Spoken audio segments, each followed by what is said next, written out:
Britney Spears, Toxic. Has anyone here seen? Yeah, so a couple of you have seen it. I had not seen the film clip, and I don't recall the song, to be honest, but I thought I'd watch it, and I watched it twice, and there's literally 7 minutes and 4 seconds that I'm not getting back.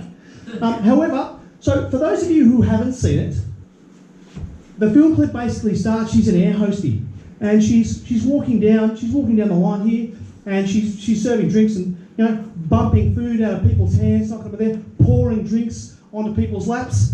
It's essentially basic training for Jetstar. Right? Now, it is a room. It's a plane full of, essentially, I don't know where they've come from, maybe a Me Too convention. It's a plane full of 45 to 50, 55-year-old men, mustaches, you know, they look a bit creepy, and she just grabs one and drags him into the bathroom. Right? Yeah. Oh, right. Now, he's not ready for this. He's not your genuine. What is the collective noun for a predator, by the way? You know, the predatory sort of blokes. What was the collective noun? Would it be an archbishop? Would that be it?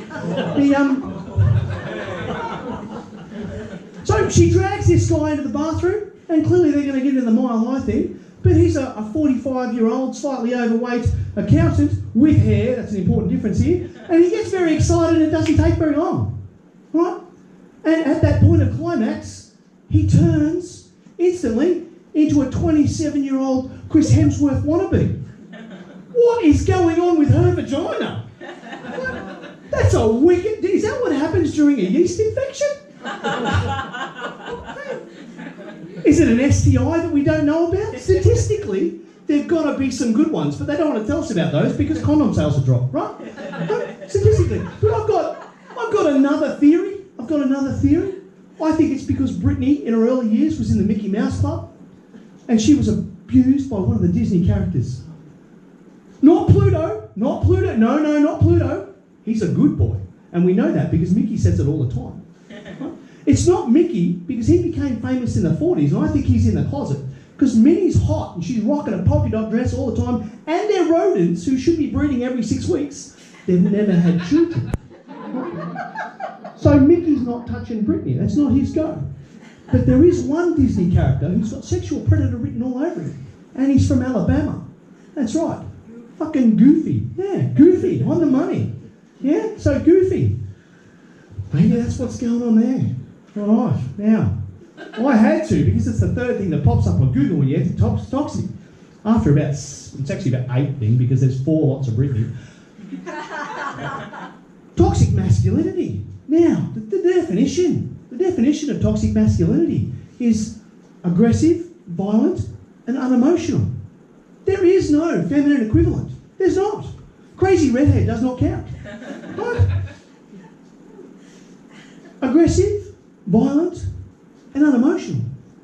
They're my pet names, my last three girlfriends. But there is no female equivalence. None whatsoever.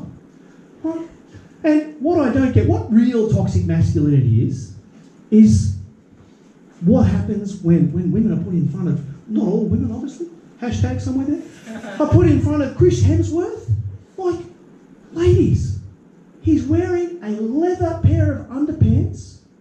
Have you walked in a pair of leather shoes without socks? Multiply that by 3 in Darwin Heat. That's what's going on with Chris Hemsworth when he's dressed as Thor. Another one that's super popular is that bloke from... Where they're hacking zombies. The Walking Dead. Daryl. Super popular dude, right? Now, crossbow, rocking it, greasy hair. Hasn't had a shower for 12 seasons. Super popular with the ladies. Right? And then Game of Thrones was mentioned earlier on. Game of Thrones. Jon Snow. What a fucking hottie. The only time he even got close to a bath was when he died and they wiped him down with a dirty rag. Right? And there he is in his 1985 long black perm. He's nothing more than a butch version of Cher raising a sword. That's all he is. Right? Okay, a couple other things I learned when I was Googling toxicity. Now, we're ready to go just a little bit deeper here. Right, this one might be a bit rough, but I did promise Justin he'd learn something to take home. So one of the other things that came up was toxic moon. Does anyone know what a toxic moon is? Yeah, I didn't think you'd admit it. Right, so there's 2 definitions for toxic moon. One is where you take grapes and you put them up your anus. Now, I dare say, not bananas, not zucchinis, not strawberries, grapes. Very specific. I think for each variety you get a different sound. So if someone's never had it before and it's a bit of a surprise, maybe it's a Shiraz, right? Maybe there's not enough lube on that particular grape. You could use a champagne. Yeah. I haven't got a third one to tag on there, so we'll move on.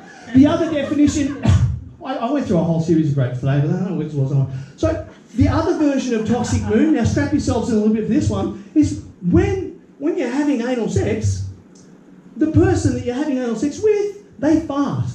And now I've tried to process this, and the only thing I can equate it to is when you blow a balloon up and you let the air out, there's kind of a and maybe that extra bit of vibration is, an extra bit of sensation. I've lost you a bit on that one. You didn't like toxic moon? All right, there's one more and then we'll tie it up and I'll get off. So the last one, which is dear to all our hearts, is of course the cane toad. Right, so the cane toad, there's a toxin that the cane toad lets go, and it's a full body hallucinogen, right? Licking cane toads is a thing. This is a full body hallucinogen. I don't know how powerful this shit is, but if my toes are hallucinating, this is some really good shit, right? Unfortunately, cane toads also have another toxin which releases a massive amount of adrenaline, and in the right amount, it'll save your life. A little bit too much, and you're fucked. So if we can get the word out to all the ice addicts, it's free, solves crime, reduces cane toads. Fucking happy days. Right, win, win, win. Now, there is one animal that's a little bit resistant to the other toxins, but it gets off on the hallucinogens. Right, so your dogs, if you've seen your dog in your backyard, they'll often be following a cane toad around, they'll give it a bit of a lick, they hallucinate, and then after a while, they wake back up from wherever they've been hallucinating as, and then they go and lick the cane toad again. Their system's capable to do this, right? It's able to cope. Right? I don't know how it affects the pups, I don't know how it affects their breeding cycle, I don't know how it affects their sperm, but it occurred to me that Goofy is a dog. Alabama has cane toads. And if he's been molesting Brittany, the reason she's got a magical vagina may not be because of Disney, it may be because of the cane toad, and she could perhaps cut out the middle dog. Oh, I thought I told that together quite well. I like that theory. Justin, this might be your cue to thanks very much, folks.